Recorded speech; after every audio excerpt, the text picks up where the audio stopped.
Assalamu alaikum. Our topic is about immune thrombocytopenic purpura.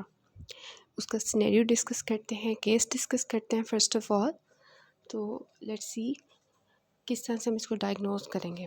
25 years old girl, सबसे पहले तो girl है.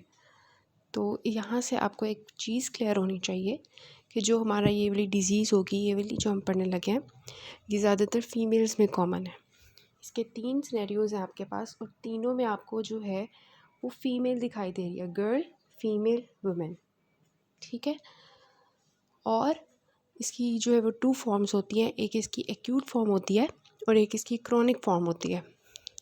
जो एक्यूट फॉर्म होती है वो बच्चों के अंदर कॉमन होती है. इस वजह से पीडियाट्रिक्स पॉइंट ऑफ व्यू से भी ये टॉपिक इम्पॉर्टेंट है. ज़्यादातर जो एक्यूट केसेस आते हैं इस चीज़ के, वो आपके पास बच्चों में आते हैं. और जो क्रॉनिक केसेस होते हैं इस डिज़ीज़ के, वो फीमेल्स में ज़्यादा कॉमन होते हैं. इस वजह से मेडिसिन में आपको जो सिनेरियो होगा उसमें फ़ीमेल का बताया जाएगा. नेक्स्ट क्या है, 3 months हिस्ट्री है, मतलब थोड़ी सी ज़्यादा है. किस चीज़ की हिस्ट्री है? ब्लीडिंग गम्स की, मेनोरेजिया की, मीन्स हैवी मेंस्ट्रुएशन हो रही है फीमेल को. ब्रूजिंग इन द स्किन है विदाउट सिग्निफिकेंट ट्रॉमा, मतलब कि ट्रॉमा नहीं हुआ और ये सब कुछ हो रहा है, ब्लीडिंग हो रही है. और ब्लीडिंग भी क्या है, सुपरफिशियल है, नज़र आ रही है. नज़र आ रही है उसकी ब्लीडिंग के गम से आ रही है. नज़र आ रही है कि हैवी मेंस्ट्रुएशन है. नज़र आ रही है कि स्किन के ऊपर ब्रूजेस हैं. सुपरफिशियल ब्लीडिंग लग रही है.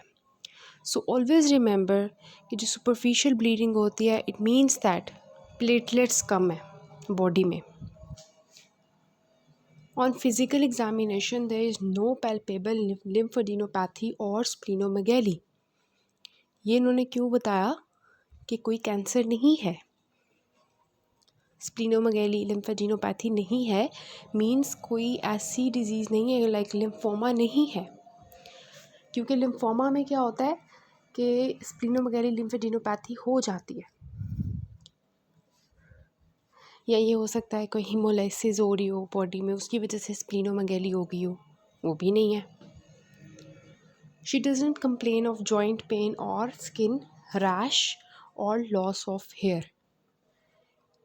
Means कोई loss of hair भी नहीं हो रहा, कोई joint pain भी नहीं है उसको. It is actually showing कि joint pain नहीं है उसको. ठीक है. Means उसको deep कोई मसला नहीं है, superficial मसला है. Her blood picture shows microcytic hypochromic anemia. अब ये क्यों हो सकता है, अनीमिया क्यों हो गया इन लोगों में? ब्लीडिंग हो रही है ना बॉडी में, उसकी वजह से. माइल्ड एनीमिक होते हैं ये, इतने ज़्यादा नहीं होते. Normal TLC is what, total leucocyte count, means उसकी बॉडी के WBCs ठीक हैं, उनमें कोई प्रॉब्लम नहीं है, बस प्लेटलेट्स कम है. विदाउट एनी इमेच्योर सेल्स नहीं है, मींस ल्यूकीमिया वगैरह नहीं है. Bone marrow examination showed normal lineage of cell lines without any evidence of neoplasm. मतलब एज अ होल उन्होंने क्लियर कर दिया कि इस फीमेल को कोई कैंसर नहीं है, ल्यूकीमिया, लिम्फोमा इस तरह की कोई कैटेगरी नहीं फॉल कर रही इसमें. देन वो बता रहे हैं कि मेगाकैरियोसाइट्स आर इंक्रीज्ड इन नंबर. मेगाकैरियोसाइट्स आपको पता है कि प्लेटलेट्स जो होते हैं, पहले वो मेगाकैरियोट्स की फॉर्म में होते हैं, कैरियोसाइट्स की फॉर्म में होते हैं, और बाद में वो प्लेटलेट्स बन के बॉडी में आते हैं, बोन मैरो से निकलते हैं. तो मेगाकैरियोसाइट्स यहाँ पे क्यों एलिवेटेड हो जाएंगे? क्योंकि बॉडी में प्लेटलेट्स कम है, तो हमारी जो बोन मैरो होगी उसको कंपनसेट करने के लिए मेगाकैरियोसाइट्स ज़्यादा से ज़्यादा बनाएगी, और वो फिर टूटते जाएंगे. आगे देखेंगे क्या होता है इसमें, किस तरह से टूटते हैं, लेकिन वो रिस्पॉन्स शो कर रहा है. हाउ विल यू मैनेज हर? अभी तक आपको केस का थोड़ा समझ आ गया होगा कि प्लेटलेट्स कम हुए हुए हैं बॉडी में, ठीक है, और थोड़ा सा बंदा एनीमिक भी हुआ हुआ है, उस वजह से ब्लीडिंग हो के उसके अंदर जो है फीमेल. और इसके अलावा जो है ना क्या हो रहा है कि उसके WBCs नॉर्मल है, कोई कैंसर, ल्यूकीमिया वगैरह में कुछ समझ नहीं आ रही कि वो नहीं है. और मेगाकैरियोसाइट ज़्यादा है। तो अब हम इस टॉपिक की तरफ आते हैं और फिर हमें समझ आएगी कि ये सिनेरियो जो है वो किस तरह से इस डिज़ीज़ का है। इस डिज़ीज़ का नाम है इडियोपैथिक इम्यून थ्रोम्बोसाइटोपेनिक पर्परा, ITP इसको कहते हैं हम। और इसको हम इडियोपैथिक क्यों कहते हैं हमें नहीं पता, किस वजह से बॉडी में प्लेटलेट्स के अगेंस्ट एंटीबॉडीज़ बनना शुरू हो जाती हैं। We don't know the cause, इस वजह से इसको इडियोपैथिक कह दिया। Immune mediated immune thrombocytopenic purpura क्यों कह दिया, इम्यून नाम क्यों लगा दिया, क्योंकि इसमें क्या होता है कि हमें सीरम के अंदर एंटीबॉडीज़ मिलती हैं प्लेटलेट्स के अगेंस्ट, ऑटो एंटीबॉडीज़ IgG या IgM डिपेंडिंग अपॉन एक्यूट है क्रॉनिक है। IgG auto antibodies against the platelets हमें मिलती हैं, इस वजह से हमें इसकी डिज़ीज़ का नाम इम्यून रखा। फिर क्या है थ्रोम्बोसाइटोपेनिक, पेनिक मीन्स कम हो गया है, थ्रोम्बोसाइट्स मीन प्लेटलेट्स। और यहाँ पे जो पर्परा शो कर रहा है इट मीन्स पर्पल कलर के स्पॉट्स हैं जो आपको बॉडी में नज़र आ रहे होते हैं। जनरलाइज्ड पूरी बॉडी पे पर्पल कलर के स्पॉट्स होते हैं क्योंकि ब्लीडिंग हो रही होती है बॉडी में। आपको पता है जब भी हमारी बॉडी में सिंपल सा एक प्रोसीजर हम देख लेते हैं कि जब भी कहीं से एकदम से कट लगता है फॉर एग्ज़ाम्पल, या कोई भी ट्रॉमा होता है, कोई सर्जरी होती है किसी जगह से, तो वहाँ पे अगर नॉर्मल पर्सन होगा तो वहाँ पे क्लॉट फॉर्मेशन हो जाती है और वो ब्लीडिंग रुक जाती है। उस क्लॉट फॉर्मेशन में सबसे पहले we have the von Willebrand factor. ठीक है, ये वॉन विलिब्रेंट फैक्टर जो होता है एक ब्रिज एक्ट करता है for the platelets to adhere. ठीक है, यहाँ पे प्लेटलेट्स आके एक दूसरे के साथ चिपक जाएंगे और एक इस तरह से चिपकते जाएंगे, स्टिक करते जाएंगे। फिर थोड़ी देर बाद हमारे कोगुलेटिंग फैक्टर्स आ जाएंगे। यू नाउ के कौन कौन से कोगुलेटिंग फैक्टर्स होते हैं वो सब आ जाते हैं वहाँ पर, और अल्टीमेटली वहाँ पे क्लॉट फॉर्मेशन हो जाती है। ये बेसिक्स है, नॉलेज है। लेकिन अगर हमारे प्लेटलेट्स डेफिशिएंट होंगे तो ऑब्वियसली वो क्लॉट फॉर्मेशन प्रॉपर नहीं होगी। ठीक है, और ऐसे लोगों का जो ब्लीडिंग टाइम होगा वो क्या हो जाएगा, प्रोलॉन्ग कर जाएगा।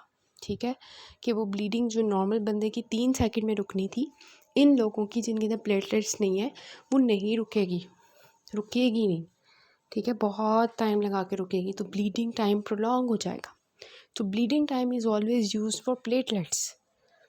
ठीक है, तो सबसे पहले याद रखना है वॉन विलिब्रेंट फैक्टर होता है, फिर प्लेटलेट्स होते हैं, फिर कोगुलेशन कैस्केड चलती है और एक क्लॉट फॉर्मेशन होता है।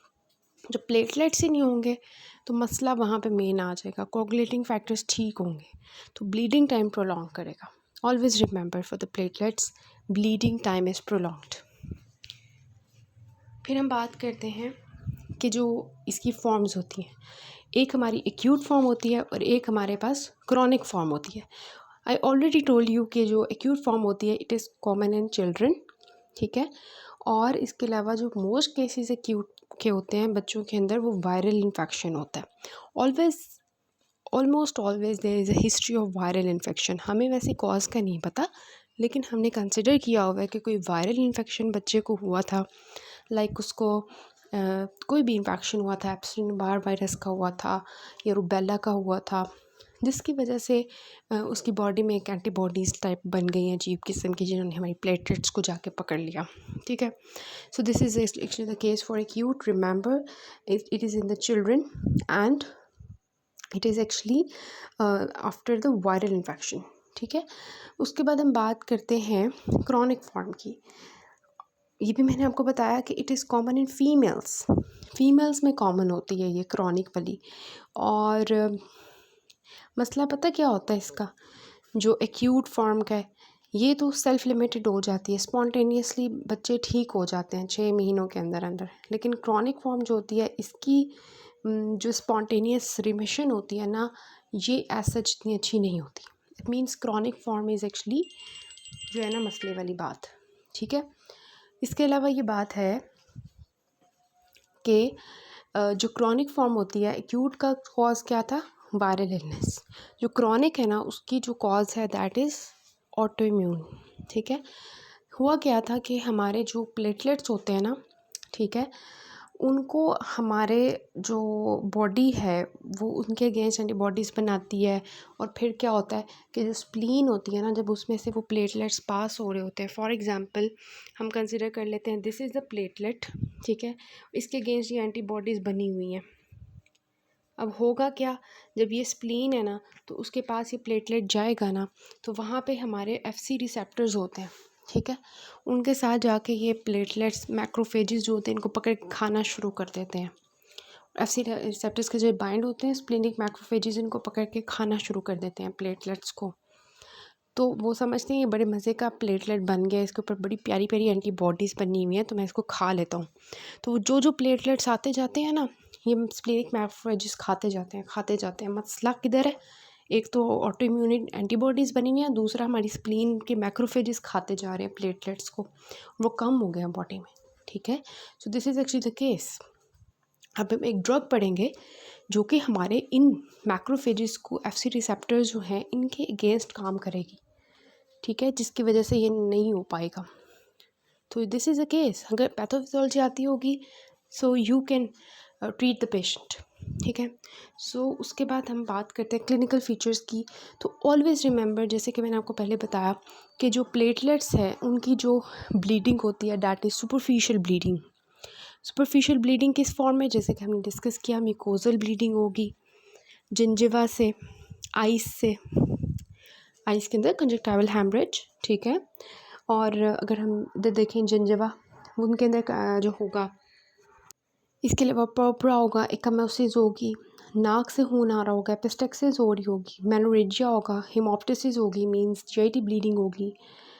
इस तरह से ये सारी सुपरफिशियल ब्लीडिंग हमें मिल रही होती हैं इसके अंदर। Always remember the platelets. जबकि हमारे जो होंगे ना कोगुलेटिंग फैक्टर्स, उनकी डीप ब्लीडिंग होती है, मसल्स के अंदर, जॉइंट्स के अंदर होती है। सो इस तरह से हम डिस्टिंग्विश करते हैं क्लिनिकल फीचर्स से ही कि वो ब्लीडिंग जो है वो प्लेटलेट्स की है या कोगुलेटिंग फैक्टर्स की ब्लीडिंग है। प्लेटलेट्स की सुपरफिशियल है, हमें आंखों से नज़र आ रही है बाहर, और अंदर डीप छुपी हुई है जॉइंट्स के अंदर, मसल्स के अंदर, वो कोगुलेटिंग फैक्टर्स की कमी की वजह से होती है। Always remember the difference, because ये सबसे पहले क्लिनिकल फीचर्स आप पेशेंट को पकड़ते हो, डायग्नोसिस बाद की बात है। सो this is actually the case. उसके बाद हम बात करते हैं डायग्नोसिस की। डायग्नोसिस जो है उसमें ऑलवेज रिमेंबर कि हम क्या क्या करवाएंगे, मतलब कि जो नॉर्मल एक होता है CBC करवा लें इन लोगों की हम, जिसमें हमें पता चल जाएगा कि RBCs की, WBCs की क्या सूरत हाल है, प्लेटलेट्स की क्या सूरत हाल है। तो इन लोगों का प्लेटलेट काउंट आपको कैसा मिलेगा, कम मिलेगा ना, और RBCs आपको कितने क्या मिलेंगे। Always remember in this case this is isolated. Isolated means, isolated thrombocytopenia means कि सिर्फ अकेला प्लेटलेट्स की कमी होती है। आइसोलेटेड मीन्स अकेले सिर्फ प्लेटलेट्स कम होते हैं। इन लोगों के अंदर WBCs नॉर्मल होते हैं, RBCs भी नॉर्मल होते हैं, RBCs के सारे इंडिसेस सही होते हैं। लेकिन हमने सिनेरियो में देखा कि पेशेंट को अनीमिया हुआ था। दैट वाज नॉट बिकॉज के RBCs कम थे, यहाँ पे RBCs ठीक हैं, that was because of the bleeding जो कि हो रही है पेशेंट के अंदर, एपिस्टेक्सिस हो रही है, उसकी ब्लड लॉस हो रहा है, उसकी वजह से वो थोड़ा सा एनीमिक हो गया। इट डजंट मीन कि RBCs उसके कम है। सो CBC में हमें क्या मिलेगा, RBCs ठीक मिलेंगे, WBCs ठीक मिलेंगे, प्लेटलेट्स की कमी होगी। एंटीबॉडीज़ कौन सी चेक करवाएंगे, एंटी प्लेटलेट एंटीबॉडीज़ सीरम में हमें मिल सकती है ना, IgG और IgM, ये एंटीबॉडीज़ तो हमें मिल सकती हैं, लेकिन दीज आर नॉन स्पेसिफिक, इनके ऊपर रिलाई नहीं करेंगे हम। फिर हमारी आती है मेगा कैरियोसाइट्स। ऑलरेडी हमने सिनेरियो में देखा था कि क्या हो रहा था, प्लेटलेट्स कम हो रहे थे, बॉडी कंपनसेट करी थी, और मेगा कैरियोसाइट्स को ज़्यादा करी थी। तो मेगा कैरियोसाइट्स आपको क्या मिलेंगे, इंक्रीज़ मिलेंगे। फिर ये बहुत इंपॉर्टेंट चीज़ें होती हैं दीज, ये तो हमारी बहुत ही इम्पॉर्टेंट है, इनके बारे में जानते हैं। सबसे पहले BT means bleeding time. Bleeding time हमने बात की कि प्लेटलेट्स जब भी कम होंगे तो ब्लीडिंग टाइम प्रोलॉन्ग करेगा, ठीक है। क्लॉटिंग टाइम जो है ये प्लेटलेट्स की कमी में नॉर्मल होगा, क्योंकि clotting time depends upon clotting factors. Clotting factors कम होंगे, for example in case of haemophilia जिसमें फैक्टर 8 की कमी होती है, वो क्लॉटिंग फैक्टर कम है, तो उस केस में क्लॉटिंग फैक्टर प्रोलॉन्ग होगा, क्लॉटिंग टाइम। यहाँ पे प्लेटलेट्स की कमी के अंदर क्लॉटिंग टाइम नॉर्मल होगा। So remember this point. Next point क्या है, पीटी। पीटी और पीटीटी, इन दोनों का जो कहानी है ना, वो अगर आप यहाँ पे समझ लें तो आगे आपकी जितनी भी डिजीज़ है ना इससे रिलेटेड, वो आपकी सॉल्व हो जाएंगी। यू शुड नाउ के दो पाथवेज होते हैं, इंट्रिंसिक पाथवे होता है और एक्सट्रिंसिक पाथवे होता है। इंट्रिंसिक, एक्सट्रिंसिक, इंट्रिंसिक आई, एक्सट्रिंसिक ई, ठीक है। सो इसमें हमेशा याद रखना है कि जो एक्सट्रिंसिक पाथवे है, देयर वी हैव कौन से फैक्टर्स, 1 को डबल किया 2, 5 को डबल किया 10 and 7, 1 2 7 5 and 10, these are the clotting factors for the extrinsic pathway।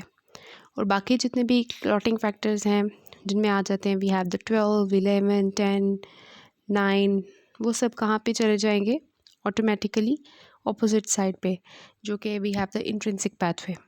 ठीक हो गया। तो अब जो हमारा इंट्रिंसिक पाथवे होता है ना, उसका जो हमारा होता है ना time, that is what, always remember PT. ठीक है, ये पिक्चर से बताती हूँ। This is intrinsic pathway, this is extrinsic pathway.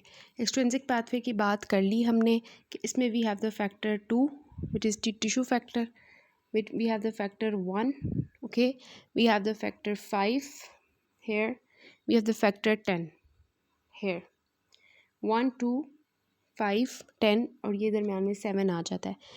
these are the factors for the extrinsic pathway। और intrinsic pathway में बाकी सब factors आ जाएंगे, in which we have the 12 11 9 and 8। common pathway में क्या है, 5 फैक्टर है और 10 फैक्टर है। सिंपल सी बात है। अब जो हमारा टाइम है उसकी बात कर रहे थे कि जो इंट्रिंसिक पाथवे है उसमें we have the PTT prolonged, partial thromboplastic time जो है वो उसमें प्रोलॉन्ग होगा, लेकिन जो प्रोथ्रोम्बिन टाइम है वो हमारा प्रोलॉन्ग होगा किसमें, एक्सट्रिंसिक पाथवे में। ठीक है, इसकी सिंपल से एग्जांपल लेते हैं। फॉर एग्जांपल हीमोफीलिया ए का पेशेंट है। हीमोफीलिया ए में कौन से फैक्टर की डेफिशिएंसी होती है, फैक्टर 8 की। तो इन लोगों में फैक्टर 8 की जो डेफिशिएंसी होगी, इन लोगों में कौन सा फैक्टर जो है वो एब्सेंट होगा, फैक्टर 8। तो कौन सा टाइम प्रोलॉन्ग होगा, पीटीटी प्रोलॉन्ग होगा या पीटी प्रोलॉन्ग होगा? ऑब्वियसली पीटीटी प्रोलॉन्ग होगा क्योंकि फैक्टर 8 यहाँ पर है। ठीक है, इसी तरह अगर हम बात करें कि कोई ऐसी डिजीज़ है जिसमें we have the 7th factor deficiency, तो कौन सा टाइम प्रोलॉन्ग होगा, पीटीटी या पीटी? प्रोथ्रोम्बिन टाइम प्रोलॉन्ग होगा और जो एपीटीटी टाइम है वो नॉर्मल होगा, पार्शियल वाला। So this is how we solve the questions. और अगर प्लेटलेट्स की कमी है तो ये दोनों टाइम क्या होंगे, नॉर्मल होंगे, क्योंकि platelet is concerned with bleeding time, clotting time is concerned with both coagulating factors जितने भी हैं, इंट्रिंसिक एक्सट्रिंसिक पाथवे दोनों में क्लॉटिंग टाइम ज़्यादा होगा। फिर हमें ये पता लगाना है कि जो एक्सट्रिंसिक पाथवे ख़राब है ये इंट्रिंसिक, तो उसमें we will go through PTT या पीटी। ठीक है, फिर हमें फॉर एग्जांपल लग रहा है कि पीटीटी प्रोलॉन्ग है, फिर हम जाएंगे कि कौन सा फैक्टर पीटीटी के वाले पाथवे में ख़राब है, फिर हम फैक्टर्स को देखेंगे, 9 है 8 है, कौन सा है। अगर फॉर एग्जांपल 9 मिल जाता है ख़राब फैक्टर की कमी मिलती है, 9 फैक्टर की डेफिशिएंसी मिलती है, इट मीन्स पेशेंट को हीमोफीलिया बी है। ठीक है, तो इस तरह से हम अपने डायग्नोसिस की तरफ जाएंगे थ्रू दीज टाइम्स। सो आप खुद बता सकते हैं कि ब्लीडिंग टाइम इन लोगों में जिनमें प्लेटलेट्स की कमियाँ ज़्यादा होगा, क्लॉटिंग, ये तीनों टाइम्स नॉर्मल होंगे, क्लॉटिंग टाइम भी, पीटी टाइम भी और एपीटीटी टाइम भी। फिर आता है peripheral blood smear. Peripheral blood smear में हमें क्या मिलेगा, WBCs नॉर्मल मिलेंगे, RBCs नॉर्मल मिलेंगे, लेकिन प्लेटलेट्स की कमी मिलेगी। बोन मैरो बायोप्सी में obviously we will find increased megakaryocytes. Splenomegaly, splenomegaly जो है इसको डायग्नोस करने के लिए हम क्या करेंगे कि किसी को स्प्लीनोमेगाली है या नहीं। एक तो हम वहाँ पे वो उसके मतलब क्लिनिकल एग्जामिनेशन करेंगे ना एब्डोमेन की, उसके अलावा हम क्या करेंगे, जो लैब में सीटी करवा लेंगे, अल्ट्रासाउंड करवा लेंगे, उससे हमें पता चल जाएगा। सिंपल सी बात है। So these are the diagnostic criteria कि कौन कौन सी चीज़ें हमने देखनी होती हैं। रिमेंबर, सीबीसी करवाएंगे सबसे पहले, उसके बाद we will check the antibodies, megakaryocytes and these times, then the peripheral blood smear, bone marrow biopsy, ये दोनों हमारे होते हैं टू नो द कॉज। ठीक है। एंड स्प्लीनोमेगाली देखने के लिए कि कहीं है तो नहीं, और क्यों हम देखते हैं वो भी मैंने आपको बताया कि टू डिफ्रेंशिएट के वेदर अदर कॉजेज़ तो नहीं है। तो स्प्लीनोमेगाली भी हम सीटी और अल्ट्रासाउंड के थ्रू देखते हैं। ठीक है। सो ये आपके डायग्नोसिस है। अब आपके क्वेश्चन आया हुआ है यूक्यू के 5 डायग्नोस्टिक चीज़ें लिखें जिससे आप डायग्नोसिस की तरफ जा सकते हो। सो इनमें से आपने 5 लिखनी है। अब नेक्स्ट से हम इसका ट्रीटमेंट वगैरह डिस्कस कर लेते हैं और क्वेश्चंस डिस्कस कर लेते हैं।